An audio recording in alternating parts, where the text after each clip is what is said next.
whatever y'all do, just make sure God is a part of it. So my first essential is the man upstairs, God himself. If you want to get to some next level shit in life, you have to keep the Lord first, bro. I want y'all to understand that God is real. Without God, there is no us. I'm telling you. You'll be surprised how much you can get through when you allow God to be in your life. Until I let that man into my life, I had a terrible life. But once I did, everything changed, and that's how I got here. Whatever you do, just make sure you keeping God in your life, bro.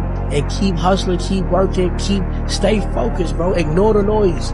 Evil can't touch us, bro. I got St. Michael on my back. Evil can't touch us, bro.